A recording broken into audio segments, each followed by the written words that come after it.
On a vu durant le dernier épisode de l'impact K, en fait, A, B, H et K, en fait, dessus une équation, dessus une transformée, en fait. Du coup, on a vu la grande équation, etc. Et j'ai pas vraiment couvert vraiment genre une équation genre à fond avec toutes ces modifications ici.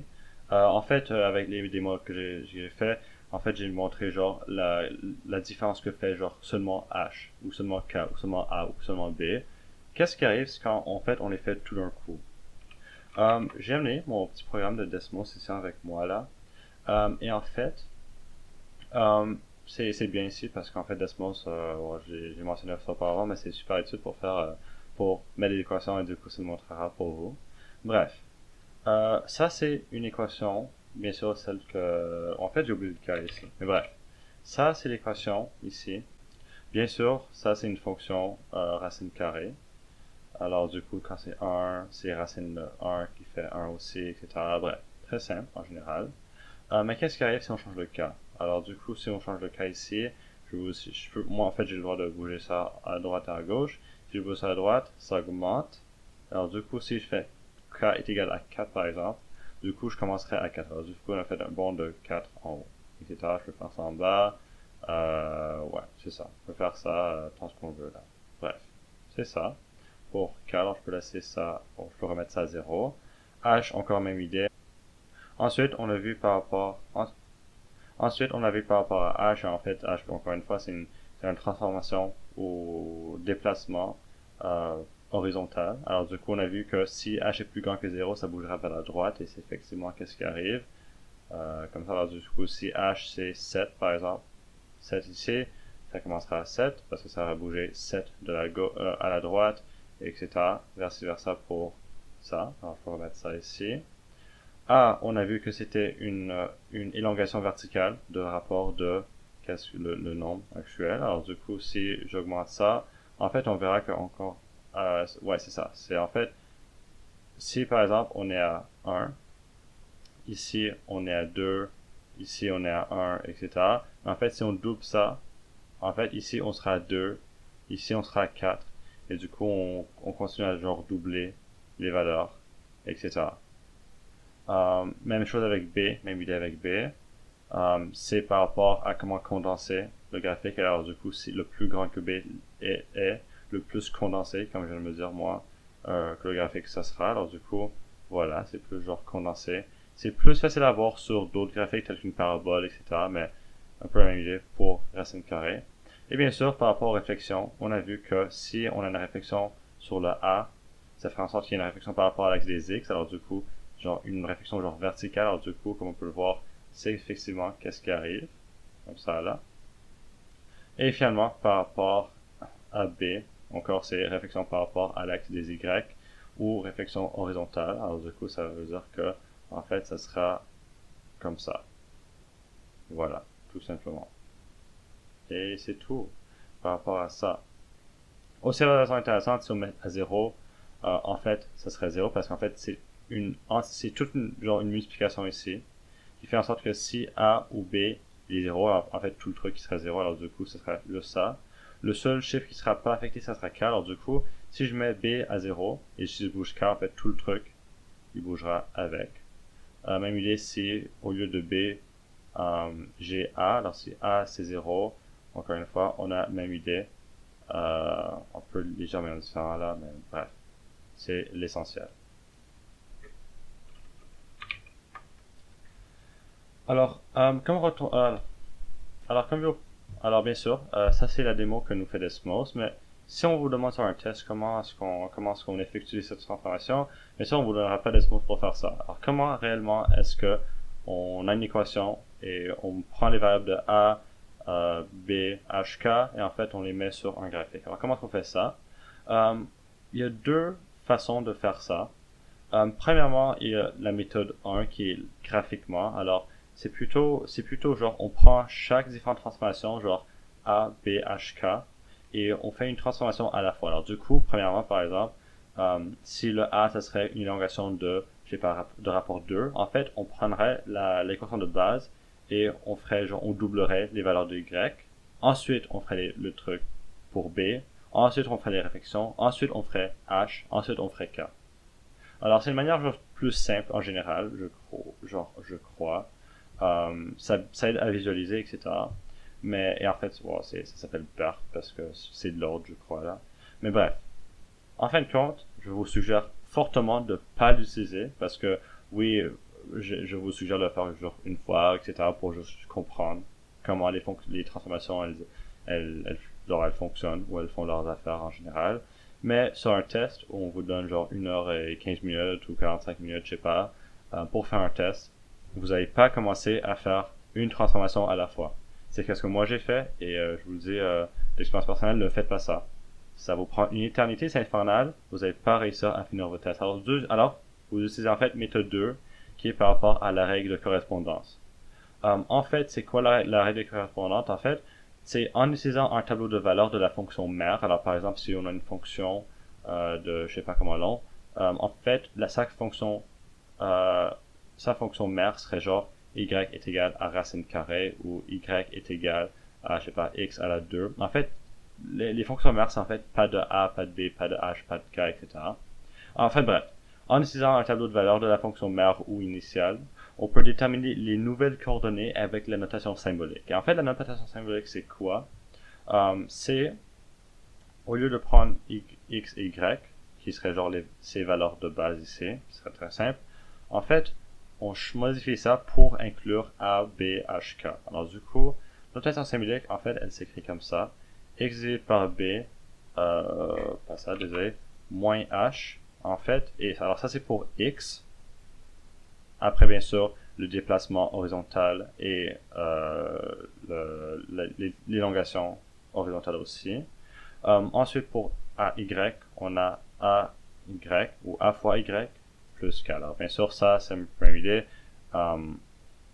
Élongation verticale, le A, et bien sûr, déplacement vertical aussi là. Alors, bref, on utilise cette notation symbolique pour en fait prendre les variables de B, H, A, K, A, B, H, K là, et en fait on les met au X différents grâce encore à une table de valeurs pour en fait trouver les nouvelles variables ou les nouvelles coordonnées.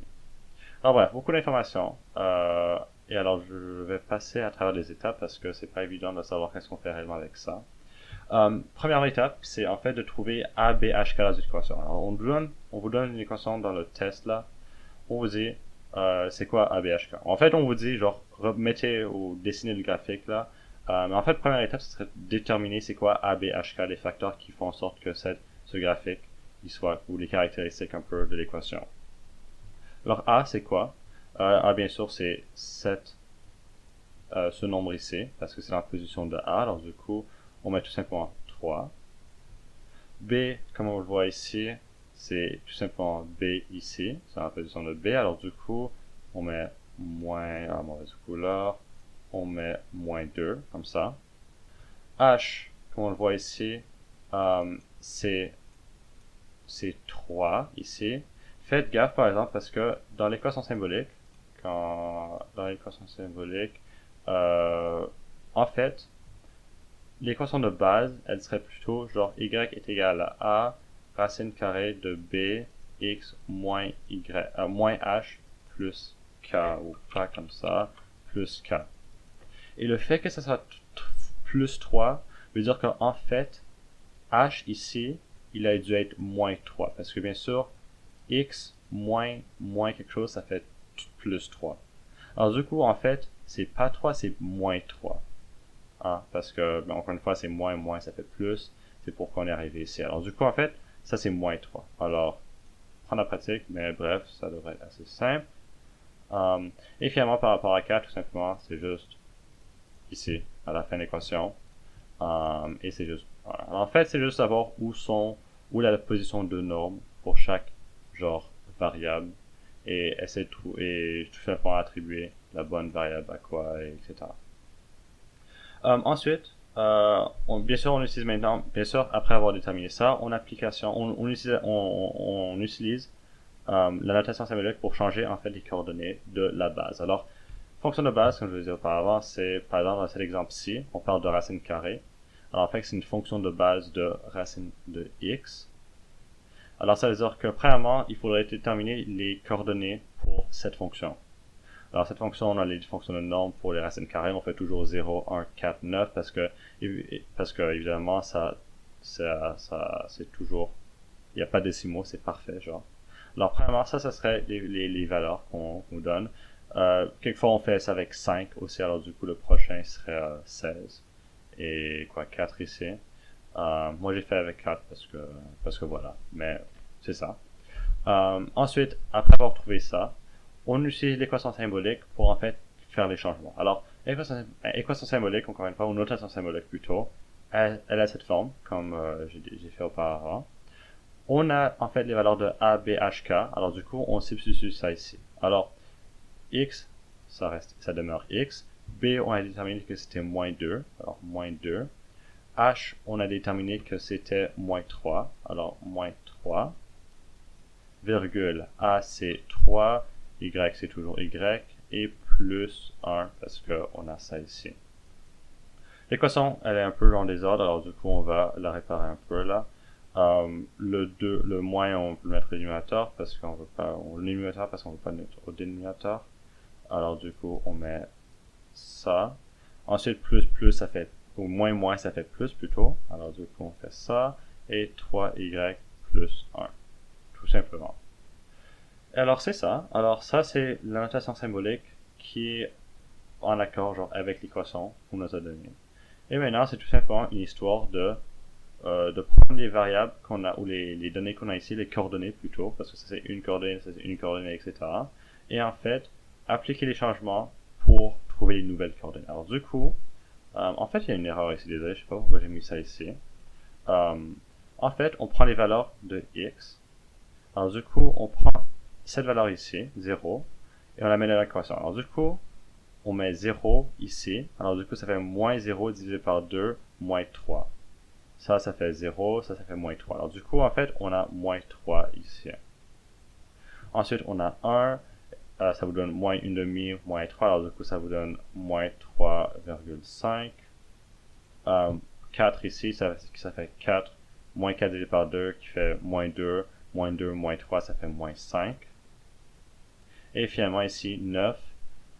Ici, ça vous donne 9, moins 9 divisé par 2 qui est moins 4,5, moins 3 encore, là ça fait moins 7,5. Alors du coup, ça c'est toutes les valeurs de x qu'on a constaté ici, qu'en fait, ça c'est avec la transformée, avec ça c'est toutes les applications de B et H, ici pour x bien sûr.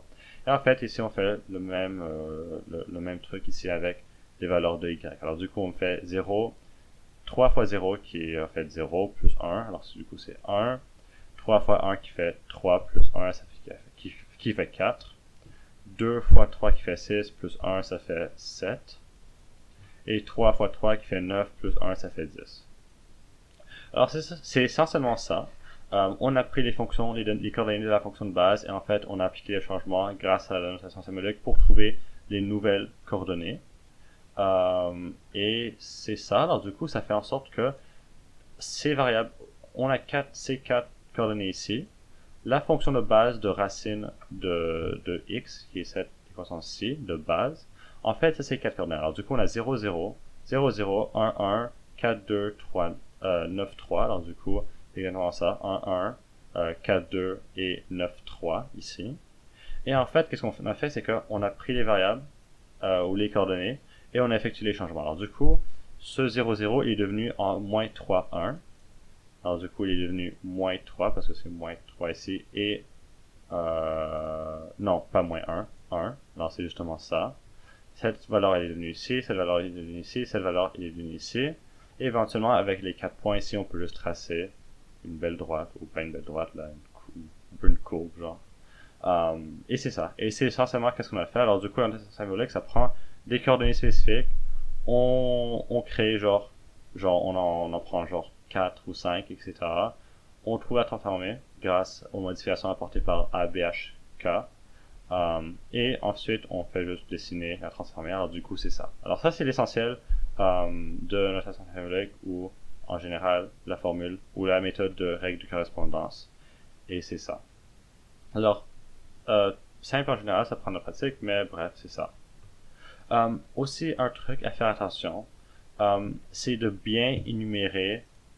Ça peut vous prendre par surprise, mais il y a des équations qui peuvent genre pas être claires. Et qu'est-ce que je veux dire par ça, ou pas ça là? Qu'est-ce que je veux dire par ça, c'est que quelquefois, on vous donne des équations qui ont comme ça. Alors, y est égal à moins 3 fonctions. Alors, du coup, ça peut être la racine carrée ou quoi que ce soit. 3 moins x plus 4. En fait, on trouve a, on trouve genre k, etc. Mais en fait, les valeurs ici sont vraiment bizarres parce que pour b et h, en fait, on ne devrait pas, pour bien numérer a, b, h, k, le x ne peut pas être négatif. Alors, du coup, qu'est-ce qu'on a fait essentiellement ici, c'est que, en fait, on a développé un moins 1 pour faire en sorte que le x soit moins 1, etc. Alors, du coup, il faut faire en sorte que, premièrement, il n'y a pas de moins x. Et s'il y a un moins x, ça veut fort probablement dire que il y a un b qui est genre moins 1 ou genre moins quelque chose en fin de compte. Alors du coup, cette équation, il faudrait transformer en trois fonctions de moins 1 x moins 3 plus 4. Parce qu'en fait, c'est les mêmes trucs là, mais en fait, ici, grâce à ce petit développement-là, ou pas vraiment ce développement, en fait l'inverse là, on peut bien numérer A, qui est ici, B, H et K. Parce qu'ici, on peut pas vraiment, alors du coup, il faut juste faire gaffe de voir est-ce qu'on a la bonne équation là, et c'est tout simplement ça.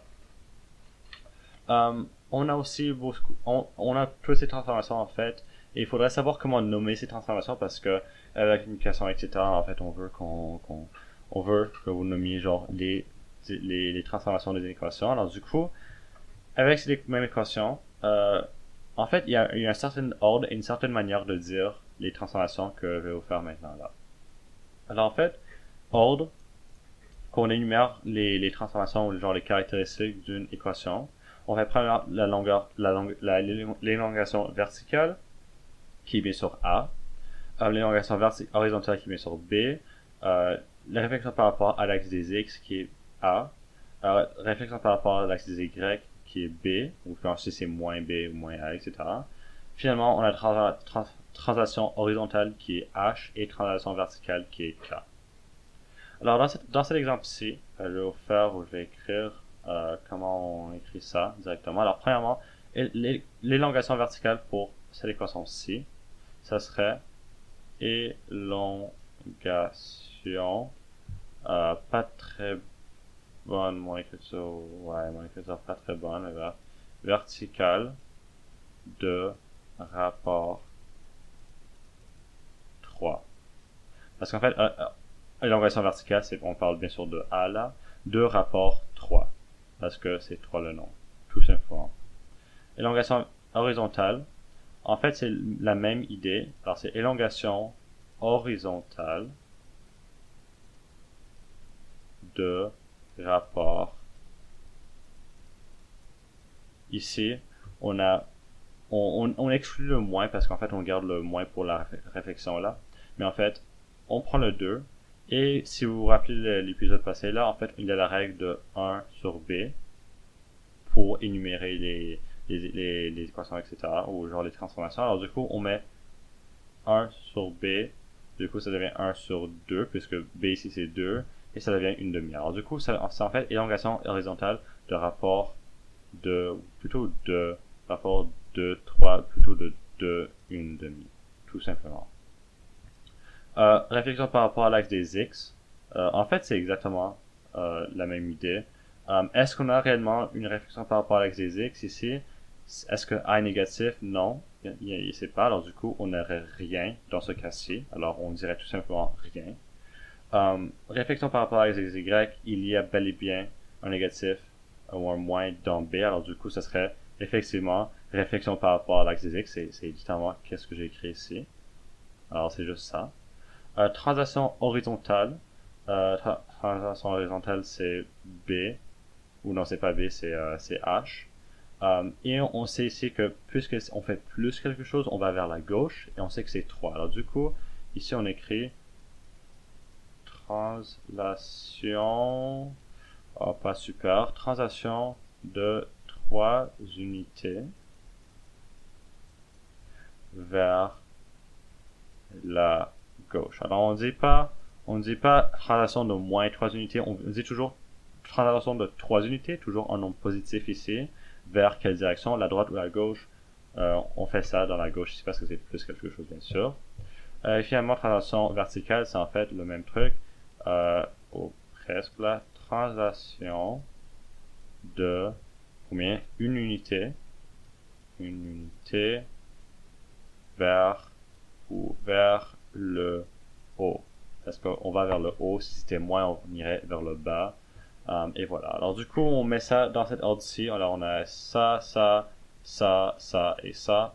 Et voilà, ça serait votre communication pour ça. Et c'est tout en fait. Alors juste faire gaffe par rapport au B et faites gaffe par rapport au H aussi parce que c'est ça. Mais si vous faites l'exercice là, on devrait être bien. Et c'est tout. Finalement, par rapport à un exercice justement portant sur comment nommer les trucs, ici on avait un exemple de comment aller genre de équation à genre comment nommer les trucs là, on était allé de l'équation à genre version verbale genre. Ici en fait on a l'inverse. On a la version verbale ici et en fait on veut trouver l'équation pour ça. Alors comment est-ce qu'on fait ça? Premièrement, on peut lire là. On fait subir au graphique de x au carré une élongation verticale. Ok, bref. On va arrêter ici. On fait une subir au graphique de x au carré. On sait que la fonction, c'est une fonction de x au carré. Du coup, il faudrait écrire premièrement la forme de cette équation-ci pour avoir une meilleure idée de qu'est-ce qu'on fait réellement. Alors, forme de ABH, une équation avec x au carré avec tous les trucs de ABHK. Elle aurait la forme de, comme on l'a pris auparavant, a parenthèse b x moins h parenthèse au carré là plus k. Alors ça serait notre équation finale, elle aurait une forme comme ça. Ensuite on peut lire une élongation verticale de rapport de 2. Alors premièrement on sait que ça c'est a, et l'élongation verticale on sait que ça c'est a. Et on sait que c'est de 2. Alors du coup, A est égal à 2. Ensuite, élongation horizontale par rapport à 3, élongation horizontale, on sait que c'est par rapport à B, et on sait que c'est par rapport à 3. Et bien sûr, avec la règle de 1 sur B, on sait que B est égal à 1 sur 3. Encore par rapport au truc de B de faire gaffe là. Ensuite, on a une réflexion par rapport à l'axe des X. Alors du coup, en fait, on sait que x qui est par rapport à A sera négatif. Alors du coup, moi personnellement, qu'est-ce que je faisais, c'est que A est égal à négatif. Ensuite, une réflexion par rapport à l'axe des Y qui est bien sûr par rapport à B. Alors on tourne le même concept. Moi je vais écrire B est égal négatif. Super mon écriture. Une translation horizontale de 2 vers la gauche, on sait que ça c'est par rapport à H, et du coup on sait que c'est 2 vers la gauche, du coup on sait que c'est plus quelque chose. Et si c'est plus quelque chose, ça veut dire qu'en fait notre B dans ce cas-ci, il sera genre négatif, comme je vous ai mentionné, genre, comme je vous ai démontré auparavant, parce que tout le truc de moins H, bon on verra ça plus tard là, mais bref. On sait que ça c'est h est égal à moins 2. Et finalement, ainsi qu'une translation verticale de 3 vers le bas, ça fait en sorte qu'on parle de k et c'est 3 vers le bas, alors du coup c'est juste k est égal à moins 3. Et avec ça, on devrait être capable de trouver notre équation. Alors du coup, après avoir trouvé tout ça là, y est égal à a. Alors a on sait que c'est 2 et c'est négatif, alors du coup c'est moins 2. Parenthèse pour b. B on sait que c'est 1 sur 3 et on sait que c'est négatif aussi, alors du coup c'est moins 1 sur 3. X moins, on sait que h c'est moins 2, alors du coup on fait moins 2 comme ça. Voilà, beaucoup de parenthèses, mais bref. Et finalement, par rapport à k, on sait que k c'est moins 3, alors du coup c'est moins 3. Et bien sûr, maintenant on peut un peu mettre ça au propre. Alors, même truc ici. X plus et plus, ça fait, au moins et moins, ça fait plus. Alors, du coup, c'est plus 2. Et bien sûr, parce que on va plus, on va vers la gauche. Alors, c'est qu'est-ce que je mentionnais auparavant. Et bien sûr, parce qu'on fait plus quelque chose de négatif, en fait, c'est juste négatif. Alors, moins 3, tout simplement. Et c'est ça. Merci.